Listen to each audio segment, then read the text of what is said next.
We've got the artistic touch and technical know-how.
Emergencies are unpredictable, but you don't have to be unprepared. Peak Alerts sends you targeted emergency alerts in real time for the places that matter to you most, so you know what's happening and what to do next. Know first, act fast. That's the power of Peak Alerts.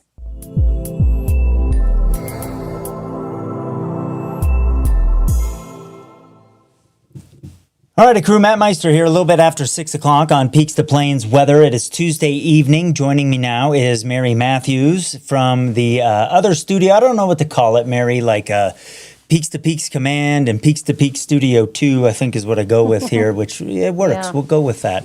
But we wanted to hop on because things have, as we knew would be the case, gotten active again this afternoon with the fire burning off to the southwest of Pueblo, the Aspen Acres Fire, over 28,000 acres now. And we've got lots of indications here that in particular the north edge of the fire is getting really active. Yeah, I certainly think so. I mean, we had those outflow winds from those little stray thunderstorms in the region earlier today. And, you know, not only was that sending through 50-mile-per-hour gusts, right? Right. But as we talked about yesterday, sometimes when a fire's burning really hot, it creates its own microclimate. So then you have the wind gusts that it's creating. Right. And then not to mention, you have the downsloping effect from the winds coming in out of the southwest. So that could have been like a triple hit. Pushing that fire more north towards North Creek Road. And as I understand it, right now, it looks like that fire line is just to the west of Beulah, But that would be new area that it would be burning if it was burning towards North Creek Road, which is already under evacuations, which is good. Right. It is good news. I think they had everybody kind of out of the areas that they were concerned about Right. today. I'll jump in and look at the radar here really quick. And I'll show you over the last 6 hours, because here are some of the thunderstorms that Mary talked about coming up from the south and moving right across the fire here. In advance of the thunderstorms, you can see the smoke plume that's still visible on radar behind the thunderstorms that moved through earlier today. And the passage of those storms and the outflow that Mary mentioned has blown that smoke right into Colorado Springs, like we talked about on Peaks to Plains weather earlier today. These thunderstorms helping to make things a little bit rough. Now, let's talk about where on the north end of the fire we are talking about here. So this is what we had as of this morning, the flyover and where sort of the outline or the edges of the fire were located.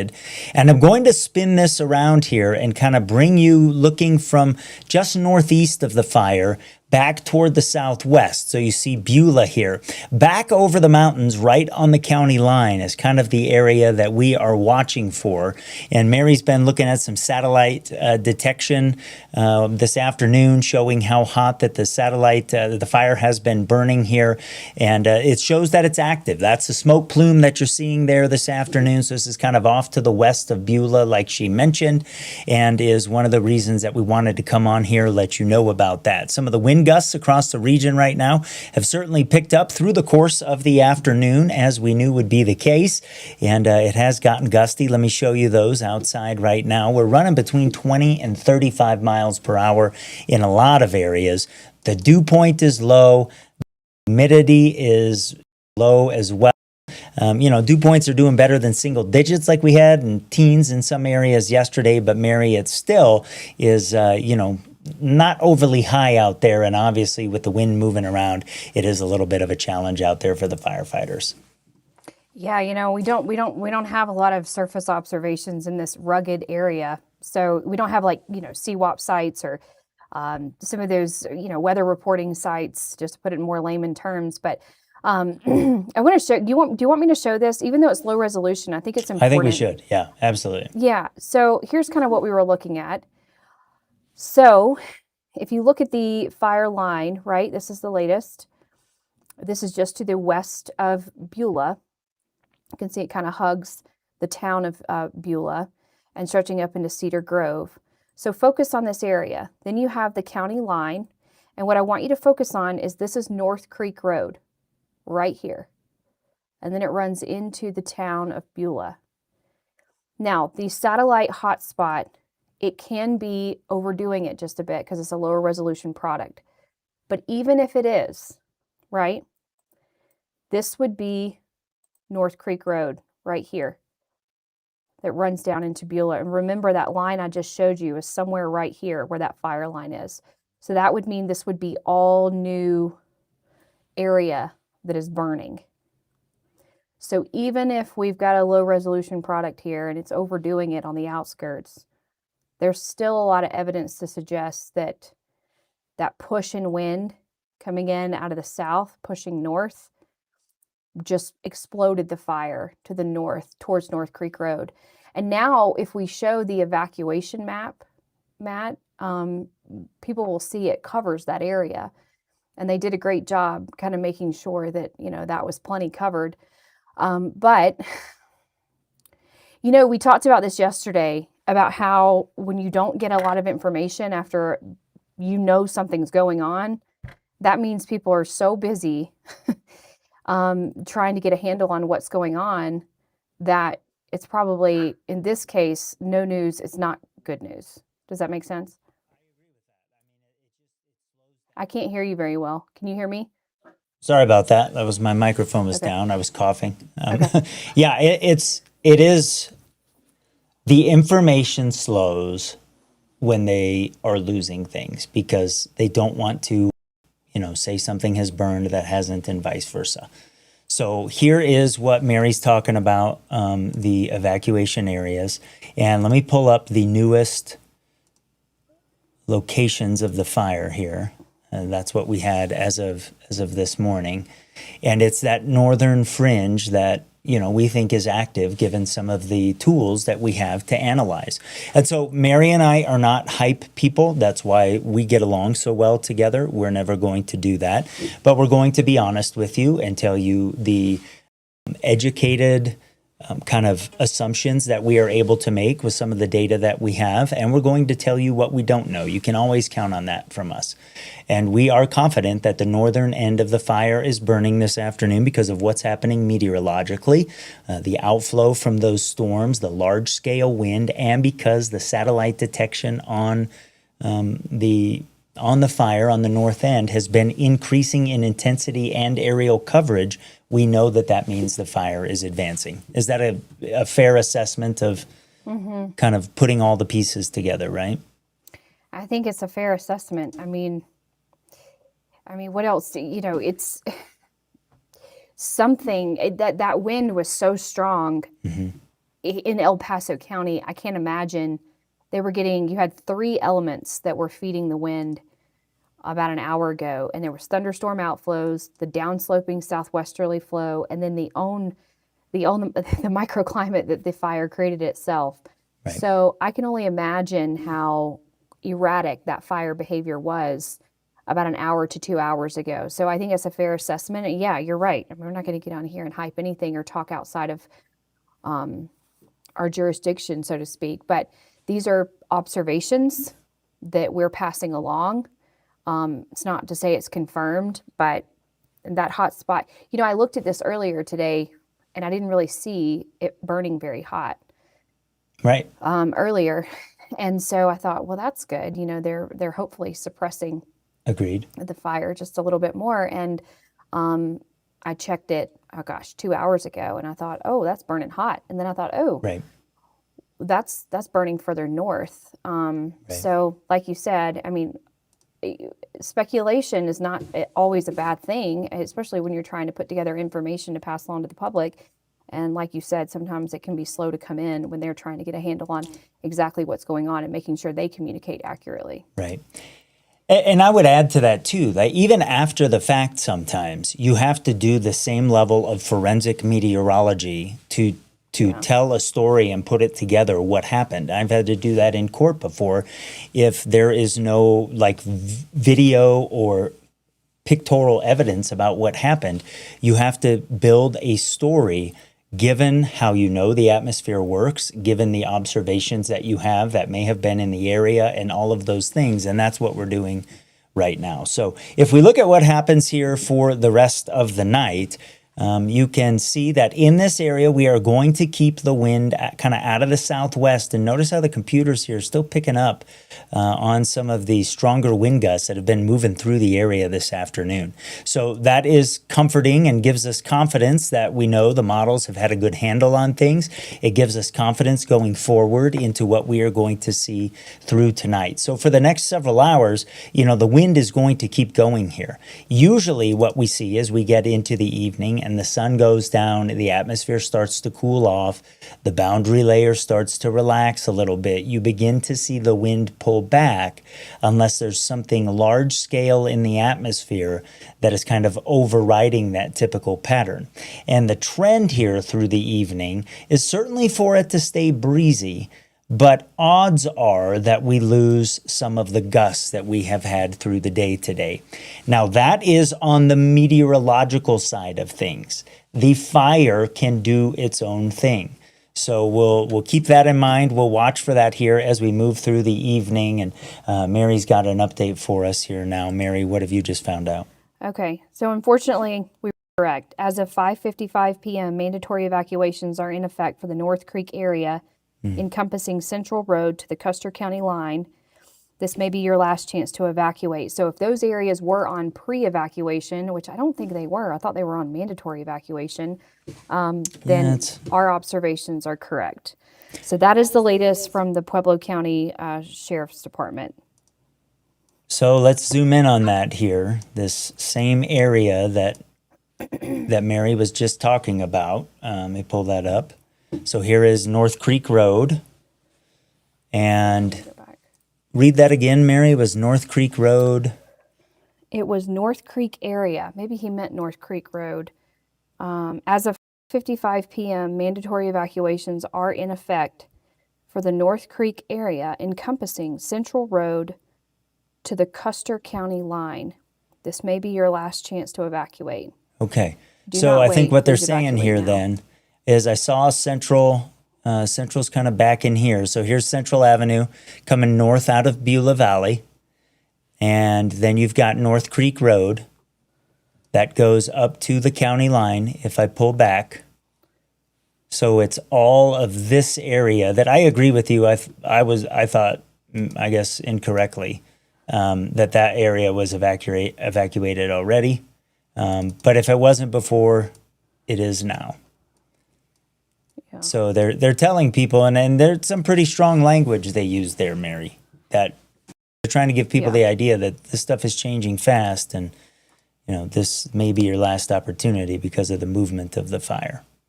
So again, things changing here for the second day in a row as the weather has not been helpful for the firefighting efforts on this fire. Yeah, no, not at all. I'm trying to, we may have to have a little moment of silence here because I'm trying to kind of I'm seeing some new stuff coming in. Okay, why don't I can take things for a second here while you do a little bit of that work.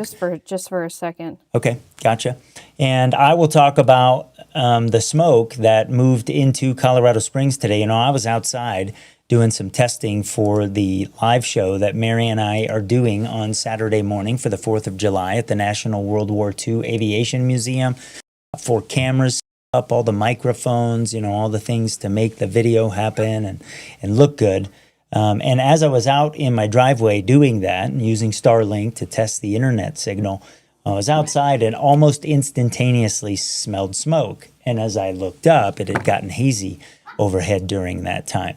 So, the smoke forecast that we talked about earlier this morning worked out really, really good. And we're looking at near the surface here. So there are two ways to look at smoke. You can look at the boundary layer and you can look at vertically in the atmosphere. And we should see a little bit of improvement across the Front Range here in terms of the thick smoke. Some of that's going to be a function of hopefully the fire decreasing a little bit. But you see that north wind developing off of the Palmer Divide early tomorrow morning. That may end up pushing some of the smoke back into areas that see some improvement on it overnight. So that's something that we'll watch for here as we move over the next 12 hours or so. The other thing that we are keeping an eye on is the humidity recovery that hopefully we see tonight, because we should see some low-level moisture come back toward the hills. So let me pull up the dew point for you and show you that with some of the storms that we have had out across far eastern Colorado today, and there have been severe thunderstorm warnings with some wind gusts around 70 miles per hour. I'm going to take this here into tomorrow morning at 6 a.m., and I am going to show you the dew points kind of heading back toward the hills. So we're hopeful that we can get some of that back up against the foothills as we move through the overnight as well. And so you can see where we are right now. We'll load this up and you'll see the green colors come on here. Certainly the dew points are higher out across far eastern Colorado than what we have against the Front Range, but we do surge that moisture westward overnight. And the computer model here doesn't necessarily show it getting into the fire with any great success. But man, if we can bring the dew points up at all overnight, Mary, as you know, that is a little bit of improvement that goes a long way, and certainly something that we would like to see kind of added to the weather in favor of firefighting efforts. Yeah, certainly so. We're getting a lot of questions on social media about what area. Can you find, you might need to pipe me down a little bit. I can hear my feedback. Okay. Yep. Do that.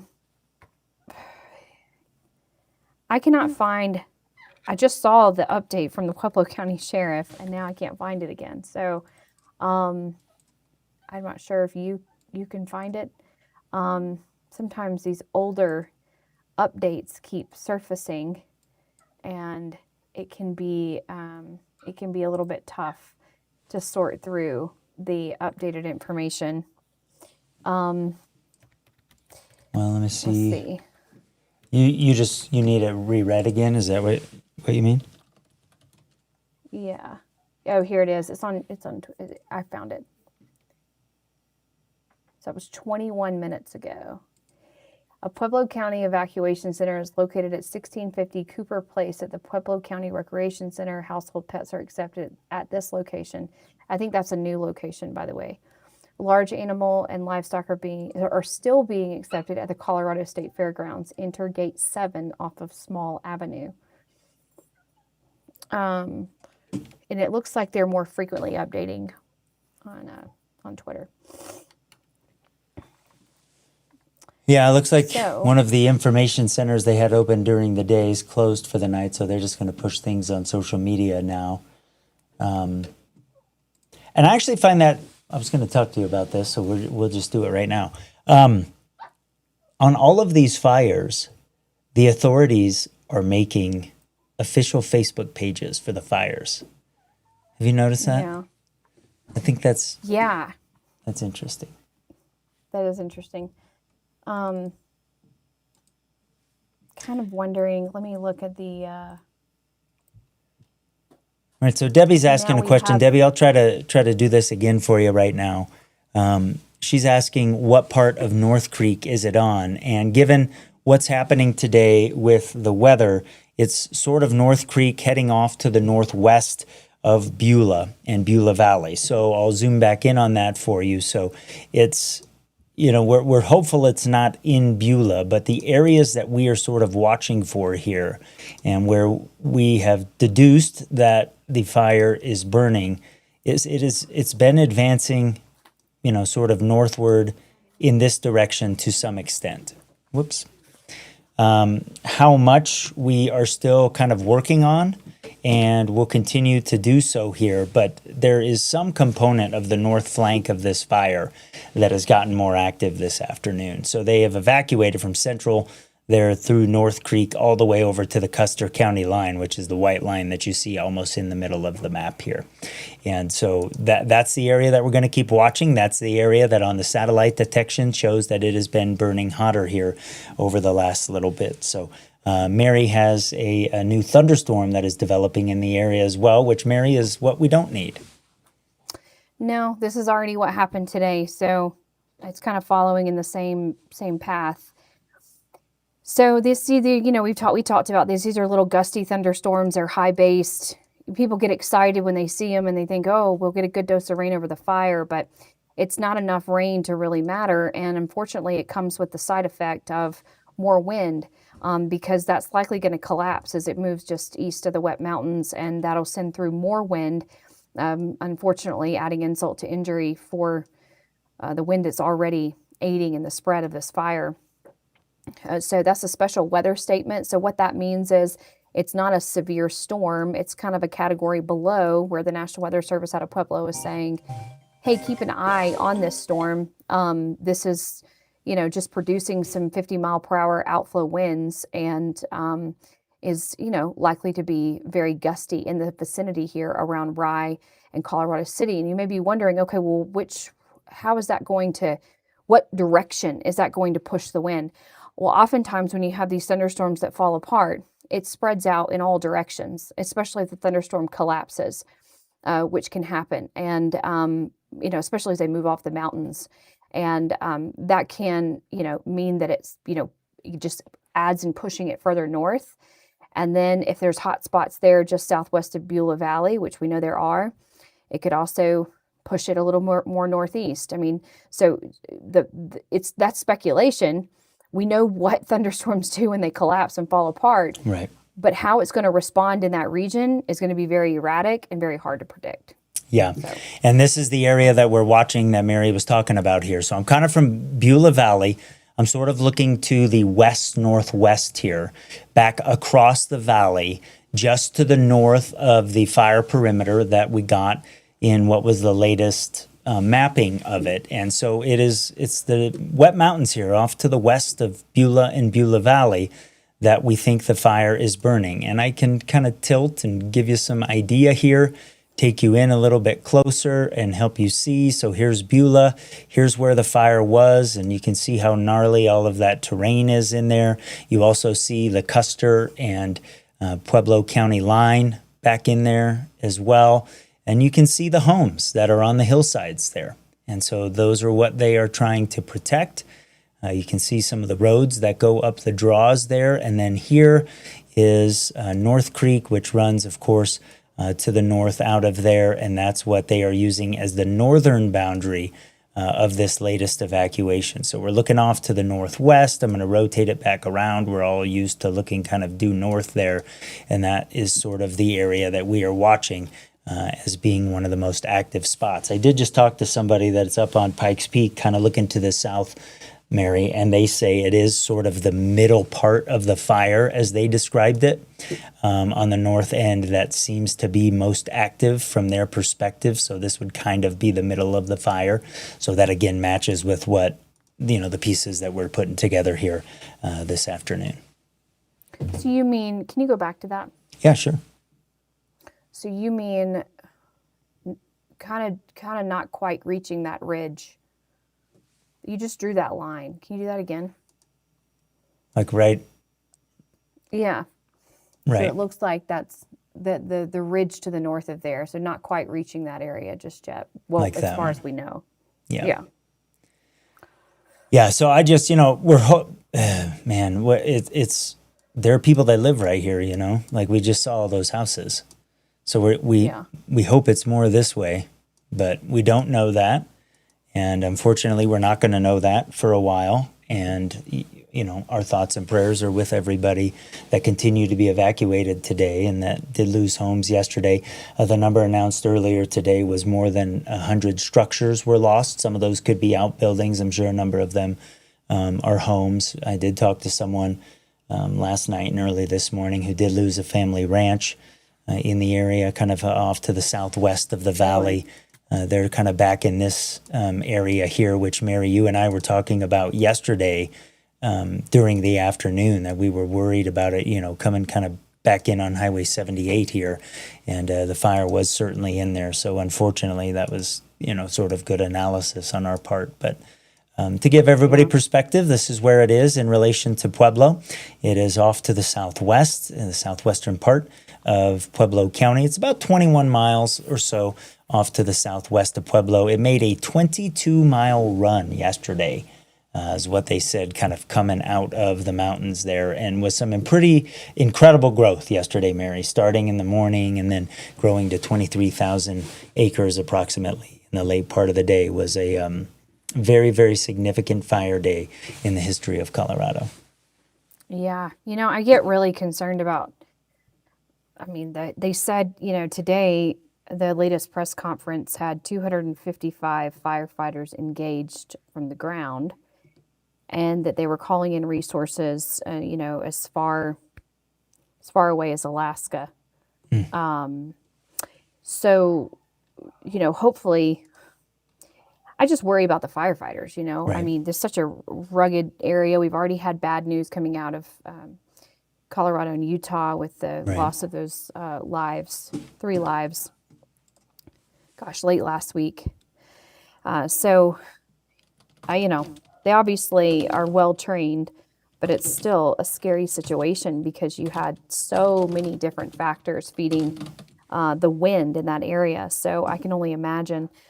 But hopefully more aerial support today. And I haven't, haven't seen a lot of video out there of, but I would, what though, if I would imagine that we probably haven't had any low flying air attack in the last several hours due to the wind profile.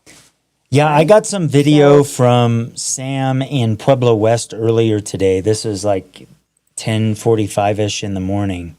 And there were 3 airplanes that were obviously engaging with the fire and sort of circling the fire. They were larger aircraft, and they hadn't started dropping anything yet, but she could tell that they were making, sort of passes toward it and either doing some analysis or some mapping or whatever the case was.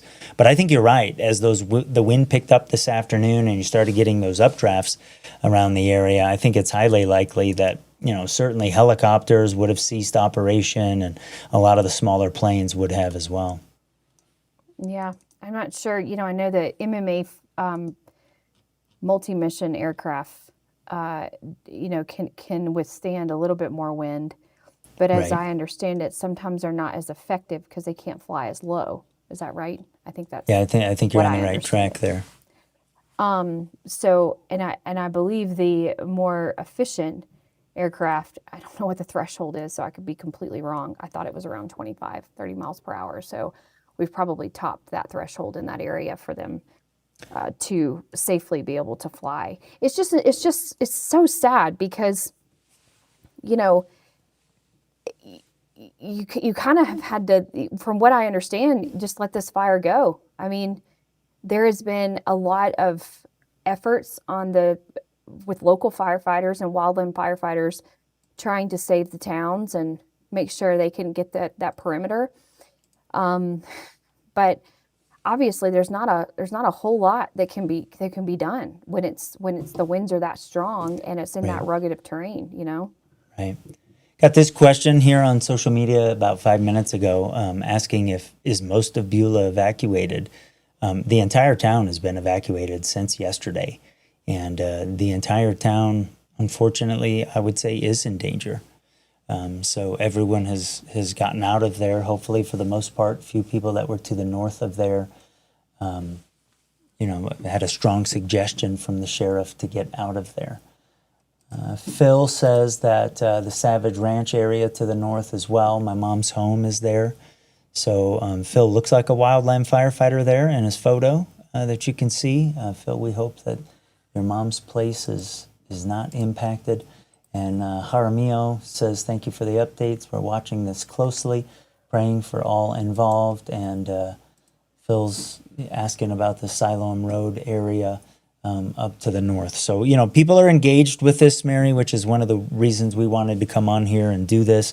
We know there's interest in it. We can see people using our app and what those numbers are. And so we thought we should get on here and give some information. TJ in our chat says there have been 5 planes in and out of COS, but as soon as the wind picked up, they were all down. He says he lives down by Amazon, and so he sees all of the planes. So thank you for that report. That kind of matches what we're saying there. Let me look really quick because this thunderstorm that's coming in around Rye, yeah, it's going to be too far south. Here, I've got it real quick. It's approaching Highway 165 off to the west of Rye, kind of going right over Greenhorn right now. And it has picked up some intensity a little bit, which also means that it is going to have the potential to produce some really strong wind gusts. So we can look at that and analyze that with velocity. It's moving off to the northeast at a pretty good clip.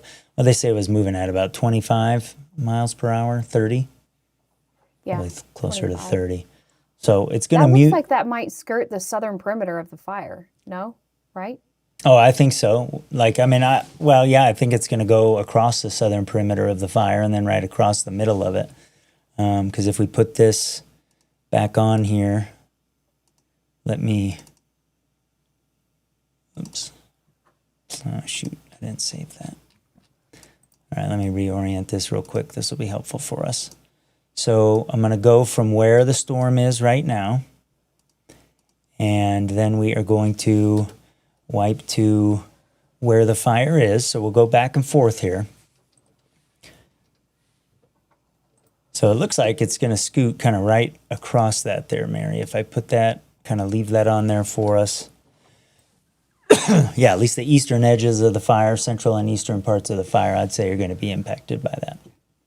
Which, it's a good thing, but you're still going to get the wind, Right. unfortunately. I don't want to dismiss the rain. It could, if that thunderstorm could just be a little bit bigger, like have more tropical moisture with it, that would actually be helpful. We're picking up Did you some read 30 to 45 mile an hour wind in there on the leading edge of that thing. So we'll probably get some better info as it starts to come down the eastern slope there. The radar should see it a little bit better. Yeah. So we got a question from Duncan Dixon, sorry. Can you explain the difference between boundary mapping on Google Maps versus Watch Duty? Watch Duty seems to be more conservative with its boundaries of the fire, but Google Maps seems more accurate based on the recent imaging you showed indicating expanding activity to the north. I'm not Well, I believe familiar they're with both Google using the Maps. same data set, so it may be an issue I of, think so. yeah, it's the flyovers of the multi-mission aircraft doing the hotspot kind of mapping, the thermal imaging of where the perimeter of the fire is. So maybe it's a resolution thing between the two platforms. I don't know, but I'm pretty confident that they're using the same thing. So Yeah. And I think you read I don't know if you read the comment from TJ. They had 5 planes in and out of Colorado Springs, but as soon as the wind picked up, they were all down. Oh yeah, you said that. I live by Amazon and he sees all the planes. You read that earlier. So, gosh, until we get more information, it's hard to know exactly what's going on. But you can you go back to the satellite view of the 3D view of the area there in the North Creek area, sure, and let's look at like structures and yeah, we can do what are we that for looking sure. at in that? I just swore that area was under mandatory evacuations. I had no idea that I thought so also. I'm with you on that. But I guess it's possible they weren't. So here is kind of, where did I put that? oh, you know what, Matt? Yeah. There's a good return showing up on reflectivity right in the North Creek area that's not a thunderstorm. That's probably the fire. Well, let's look at that here. Let me pull that back up. So what Mary's talking about is we'll go and look at that together. You see Yep. that little blip? Yep. So let's That's loop this over the last 30 minutes. And we'll do this very, very slow so you can see it. And so, whoops. And so here's what Mary's looking at. Just to the west of Beulah. Again, this is over the last half hour. And it's persistent. So there's 2 or 3 frames here where you see the reflectivity with that increasing.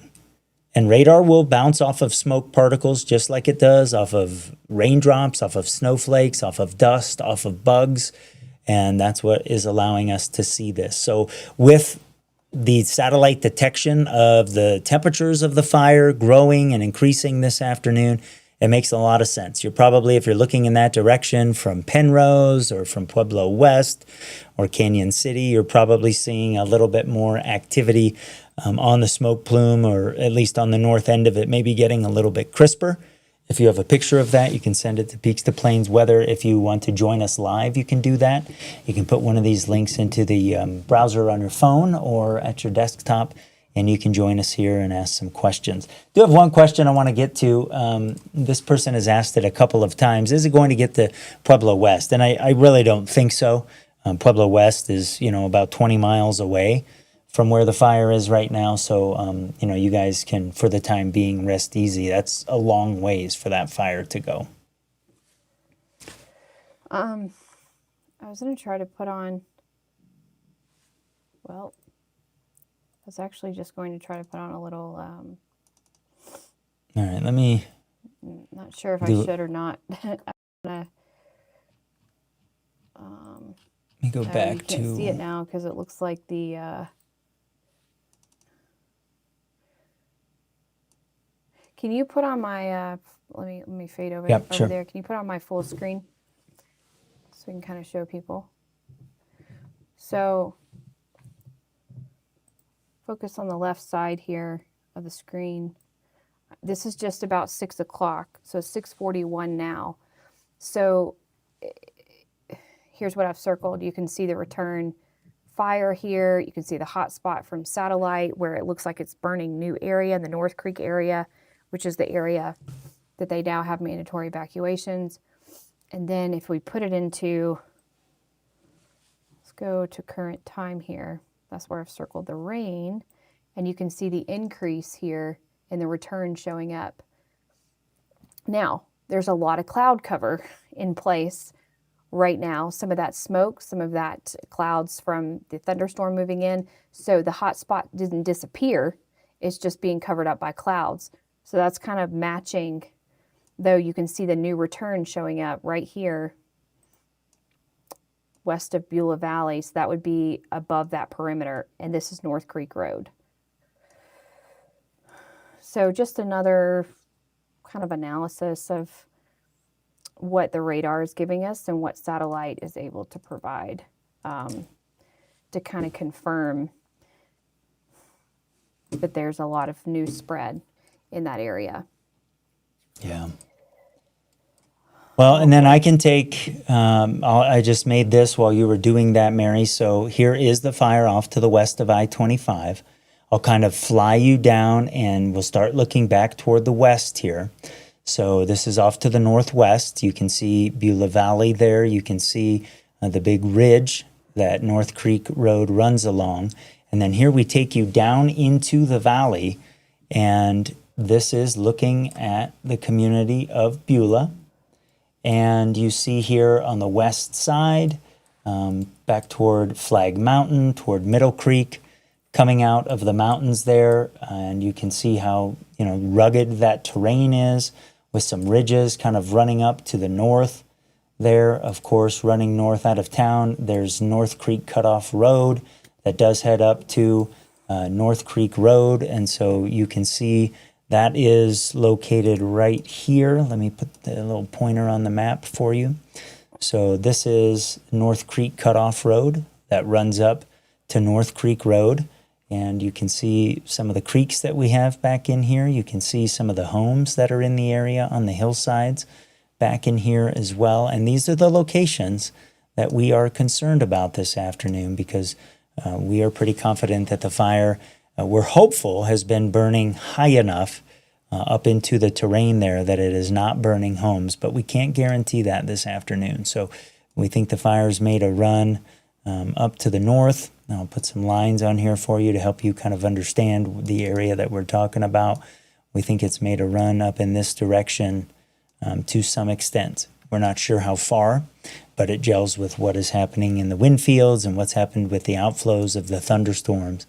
And that is the new evacuation area that has been requested by the Pueblo Sheriff this afternoon. And that was about an hour and, or about 50 minutes ago now that was requested. Oh boy. You know, it's just, you kind of just don't know what to say after a period of time. I mean, gosh. Yeah, it's You know, challenging. I'm super impressed though that, like, I know that there's been 100 structures lost. I believe of those 100 structures, it's somewhere around the neighborhood of 50 that were homes. Okay. That's probably a conservative number, could be more, especially after today. But I'm really impressed that it didn't get into the actual town of Beulah. And Me too. I'm always impressed how they can do that. I mean, when we were following the Campo fire, like, Yeah. you just thought there's no way it's going to burn to the ground. And then, Right. you know, these firefighters are incredible. Yeah. The work they do, and then the air attacks and the ground operation. I mean, it's all very impressive and super dangerous. I agree with you. So you can see some of the homes here on the west side of the valley, and you can see some of the roads that these homes are on. There's the town right there. And so it's all up in these mountains that we're hopeful is where the fire is burning. And you can see how difficult that is terrain-wise to certainly get hand crews in there and crews on the ground. Even, when the fire is not overly active, but you get a situation like now, and, obviously there's not a lot that the firefighters can do here when the weather is helping the fire expand, we believe, to the north here this afternoon. The state took over the fire as of 9:30 a.m. yesterday. It doesn't mean we don't have local efforts. I mean, we do. Right. I just wonder if they're releasing information on more of a state level, and we're not seeing that for more updated information. But again, I would think it would filter through some of the local social media sites. I just want to do a little bit more scouring here. Sure. I can go ahead and talk about tomorrow here while you're doing that. Yeah. As we move into Wednesday, we have a red flag warning that is again up for the mountains of Colorado. Through Fremont County, you can see the upper Arkansas River Valley into Lake County, into Gunnison County. And our weather watch is still up for areas just to the north of the Pikes Peak region. Now, Mother Nature is not aware of these county lines, so it is going to be windy in these areas as well. And then as we move into Thursday, there is currently a fire weather watch that is active. One piece of good news that I think we have here over the next couple of days is that this jet stream that's been overhead yesterday and today is going to scoot out of here off to the northeast. So the large scale weather should help the wind be a little bit lighter for tomorrow.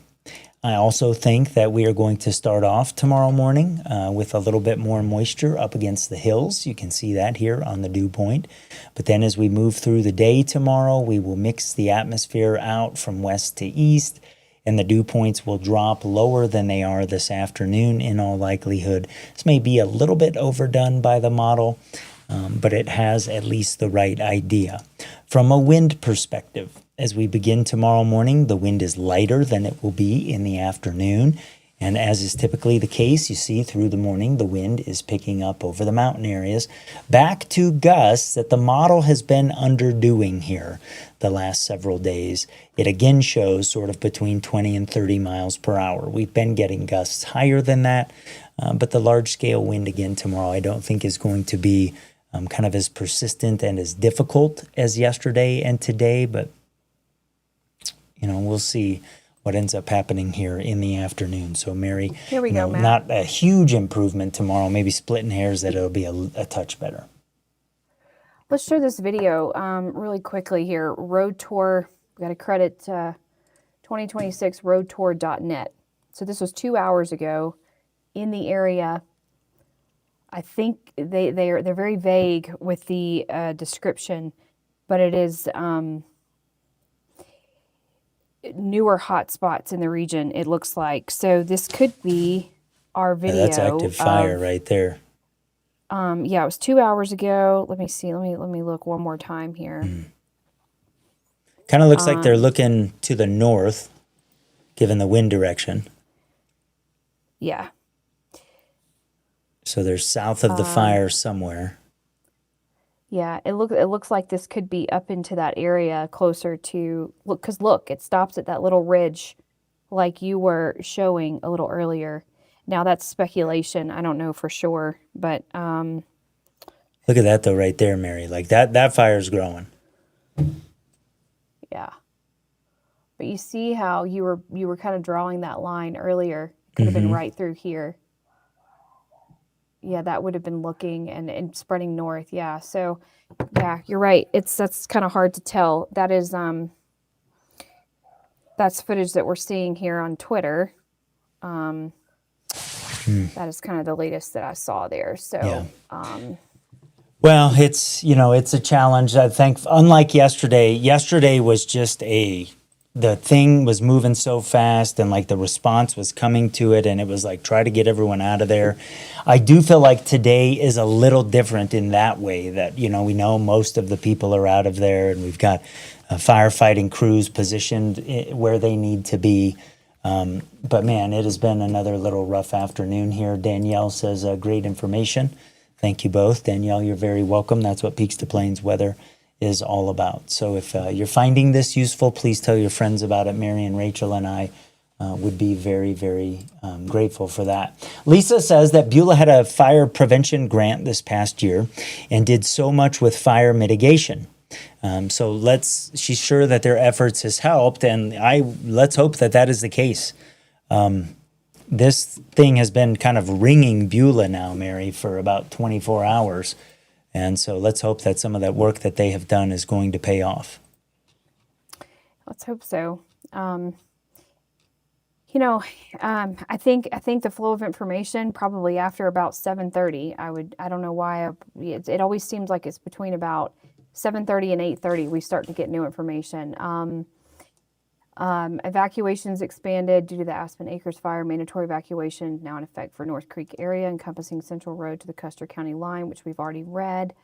So yeah, and it looks like the confirmation of 55 homes in Custer County and more than 100 structures in Pueblo County have been lost. The fire still stands at just over 28,300 acres, which I'm sure will be updated over the next hour, given the new acreage that's likely been burned just to the west of Beulah. It does make me wonder, though, if the town of Beulah is still okay.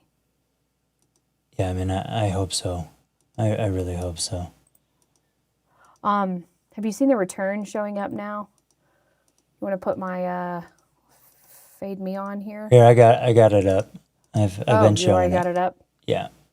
So the fire, that Well, storm we were talking about has moved right over the southeastern flank of the fire.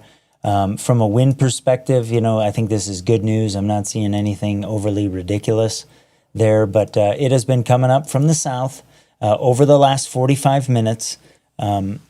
Watch what this thing has done, kind of just intensifying a little bit as it's coming off of the hills. Mary, I don't know if that's from some of the heat that it is getting in the updraft from the fire that may be enhancing some of the convection and the vertical motion from that storm. But with that level of radar intensity, it's hard to imagine that one isn't producing some rain. Right. Would you agree with that? I would agree with that. But, and then you think, well, is the outflow from the thunderstorm increasing that return west of Beulah, that little blip that is actually the fire? Mm-hmm. You know what I mean?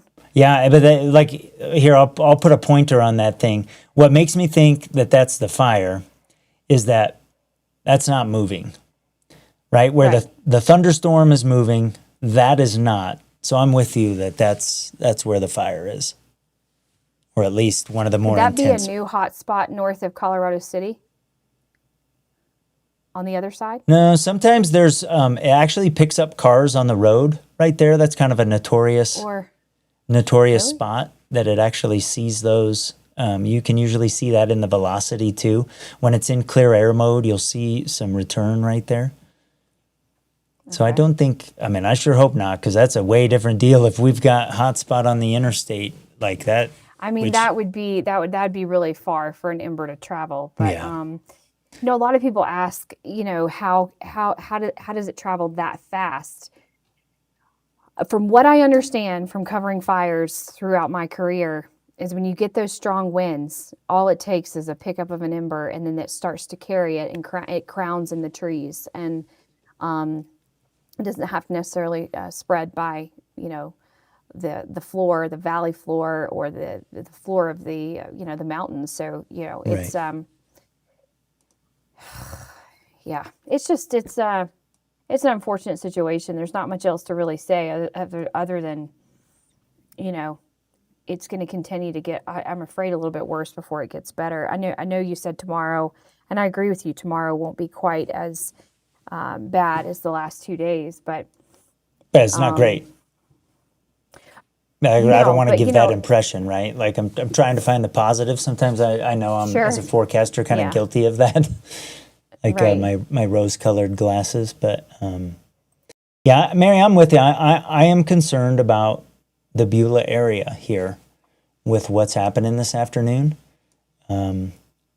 especially on the west side of the valley. And with where we know the fire has been moving and where we see the satellite detections, where we see it on radar, I'm just going to reiterate to everybody that is popping in and out here that we are hopeful that it is higher up in the hills there, away from Beulah. Justin's asking, what about the Custer County side?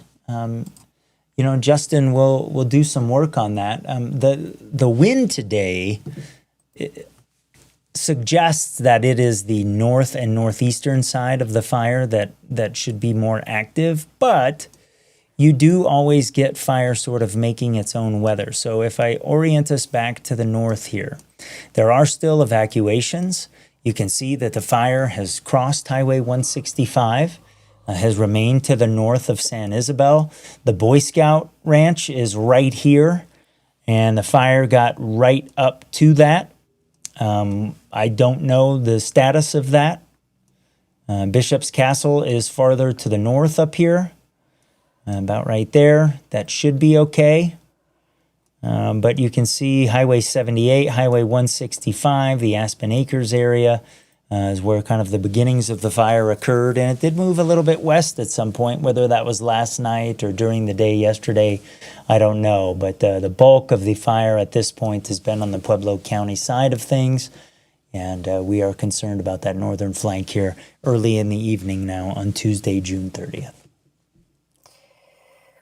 Yeah, we know we've had some lightning in the area too. It looks like we have a new fire that started Bear Creek Lake Park. I believe that's kind of outside of our area though. Bear Creek Lake Park? That's what it says, yeah.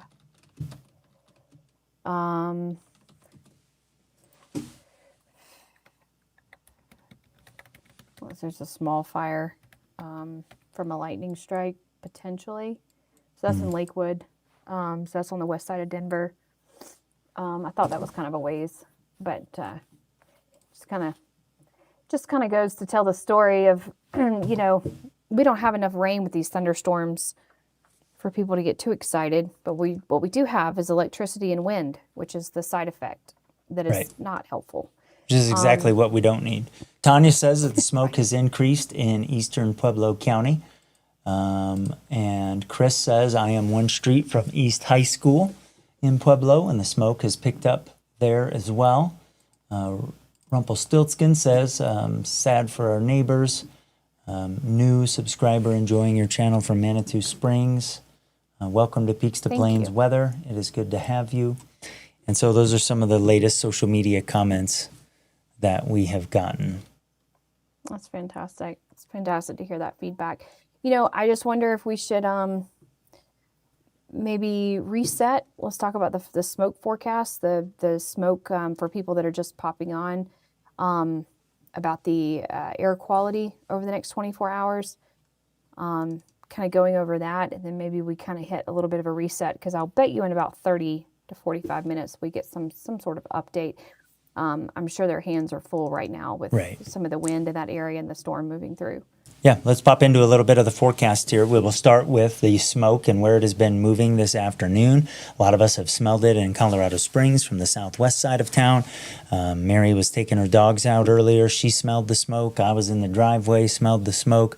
And this was, we talked about that this morning. We put posts up on social media that the slightly different wind direction today was going to cause the smoke having a higher likelihood to move into Colorado Springs. Pueblo, we had it yesterday. Pueblo, we've got it again today.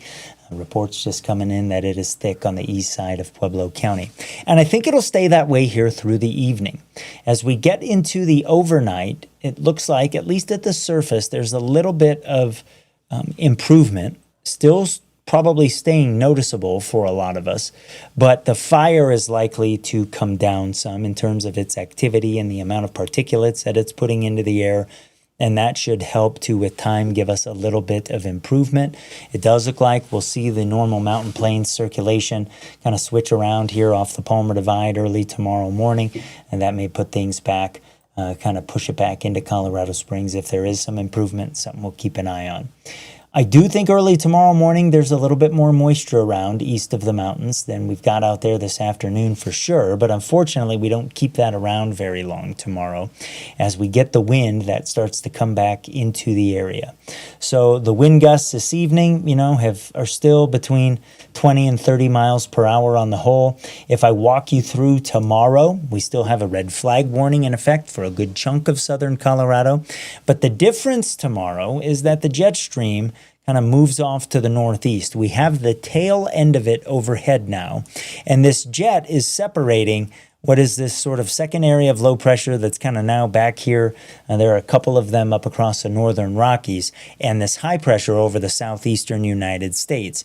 Well, the high starts shifting to the south here as we move toward the weekend, and that shift of the high off to the west, I think I said south there, kind of breaks down this trophy pattern over the northern Rockies, and that should help to give a little bit of improvement in the wind.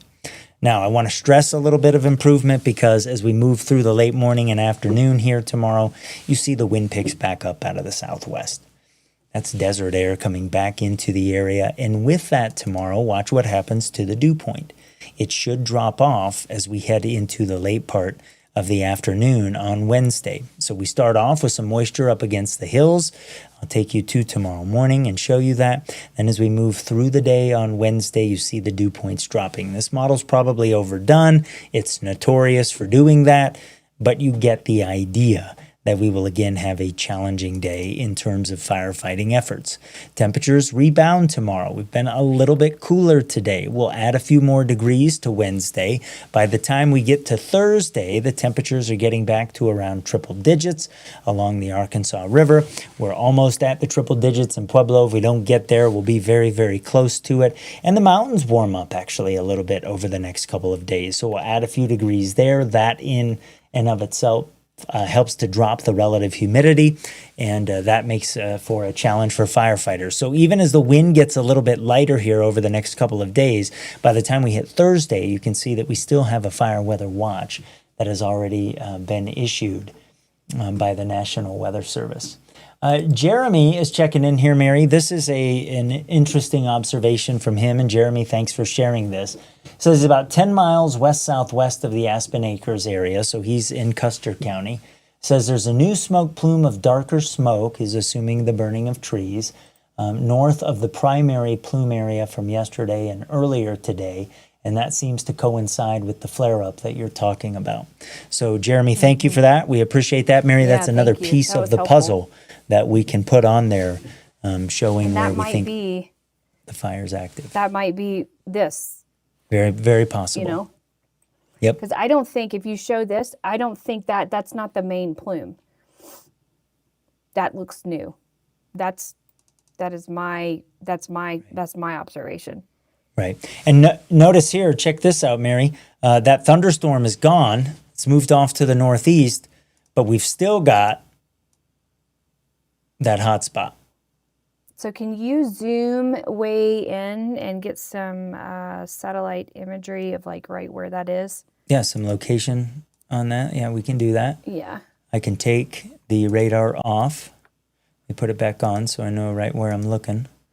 So we're kind of looking just east of the county line here. And this is thankfully back up in the hills away from where most of the homes are. So this would be, I think, East Creek Draw is what that is. Let me double check, but That would be really, so just on the, just not quite jumping over the Custer County line, if that's the case. So Middle Creek is back here. Close to it. Yellow Creek is back up in here. Oh, that might be a little too, Yellow Creek's back in there. So this is some of the area that we're watching in here. And an area that Mary has on, when you look at the satellite stuff, you can see here, there's either beetle kill back in here, because these are the southern slopes. And I can see, looking at Google here off to the side, it's either beetle kill or what was maybe some previous burn back in this area as well. So this is Middle Creek Road coming back up in here. That's kind of where we're looking, like you said, right on the Pueblo and Custer County line is where we're picking up that hot spot. So there's not a lot of, I don't see a lot of stuff in here. You know, there may be some cabins or something, but it's some pretty rugged terrain back in there. Well, hopefully that, maybe that's some good news. I mean, that doesn't necessarily mean the fire is not in other places in this region. It just means the strongest return, that's the hottest, is showing up in that area. So, and I believe that matches right where you had the satellite detections also that you showed earlier, right? It's in about that same place. Yeah. Well, I think that we have exhausted the information we can give at this time, and probably need to just maybe take a little bit of a break. I want to tell everyone how much we appreciate the ground truth. That's Southern Colorado is so vast. When I first came here, I was so used. I mean, that was 13 years ago. I've been here for 13 years now, 12, 13 years. The markets that I've been in before, and I've done a little national, but the local markets I've been in before, it's a small area. It's like 10, 15 counties, but they're small. It's like East Coast. it's a third of the state out here, and it's so vast. Right. And there's a lot of people that live out in these areas, and they're just you just don't have a lot of ground truth about what's happening. And I always felt like that's what was missing when I was at the station, was connection Right. with those viewers, because it's really important. It's just such a wide array of terrain, and you need that connection with the community in order to tell the full story, right? Because if you don't have that, then all I can sit here and do is analysis on radar and some of the other satellite tools that we have, but that's kind of where, as far as it can go. Yeah. So it's really great. So I thank everyone a lot. Yeah. Yeah. I agree. I got this comment. I thought I'd share it. Amazing work, Matt and Mary. I watched Matt in the mornings and Mary in the evenings, so it's incredible to have you both on this platform. Best weather app I've ever seen or used. Well done. So thank you for that comment. well we done, appreciate Matt. that. It's very, very nice. And Mary and I are very much enjoying working together. It is fun to share this expertise and kind of do this analysis with you in real time. I hope that you are finding some value in that as well. If we need to, my friends, we'll pop on here later this evening. Hold But on. everybody's kind of, go ahead. So we have a new update.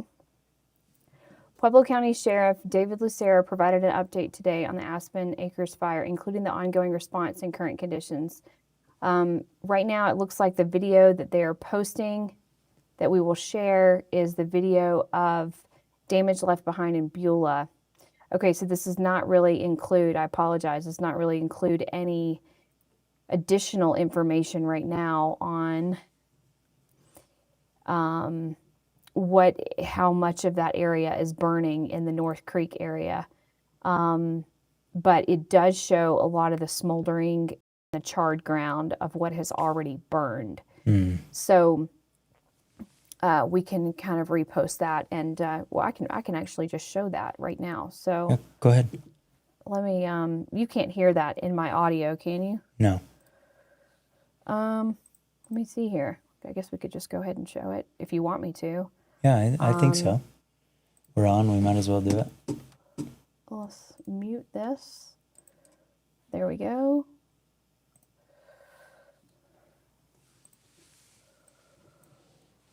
I apologize. There we go. So you can see. So this looks like it's just up against the Beulah area. So this is just the already charred ground that it looks like is just part of the burn scar left behind. I would say it's, I think, good given the heat that fire had yesterday and how fast it was moving, that you do see some things in all of this video that escaped the burn. I think see that that. might be helpful and comforting when people start returning to the area, that there may be some green in the midst of the burn versus everything being burned. So I'm going to try to find some positive in that. But So the video shows the damage left behind in Beulah as firefighters continue working to protect the property. So, okay, well, with that, I would note that it's obvious that they're going out of their way here to not show homes and things like that, out of respect for the people that have lost them. And I'm grateful for that. I appreciate that. I think that's a good call by the Pueblo Sheriff Office. But yeah, it's, certainly so. yeah, it's a real tragedy.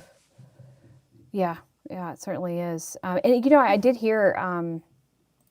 hear, gosh, several hours ago, people kept asking about donations, and someone responded and said they're not taking donations anymore. They're full. They've got they're overflowing with donations, which is a good thing to know that kind of response, especially before the 4th of July. Right. So, okay. Well, I guess we've exhausted the information once again, and we'll pop back on as needed. There's more ash Unfortunately, falling not in Pueblo everything was- West, north of the lake. Jennifer says, thanks for the complete update. And Mary, I agree with you. That's a good indicator there that we have exhausted everything that we know. So We're always with you here. We always have the Peaks to Plains weather app. If you ever need weather information, please download the Peaks to Plains weather app. Tell your friends about it. Mary and I are grateful to kind of help this groundswell movement keep going here. So anything else that we need to say before we get out of here? I don't think so. I think Okay, we'll my just have friends, to keep, hug your family, keep hug your everybody loved updated. ones. And, I'm praying for everybody that's been impacted by this and the firefighters that are fighting it. So on behalf of Peaks to Plains Weather here, hope you have a good evening. For over 20 years, my family, like so many of you, has proudly been part of Broncos country. Every season, we feel the energy, passion, and commitment that defines this team. And now we are honored to be the official injury law firm partner of the Denver Broncos. Ramos Law. What makes us different makes us better.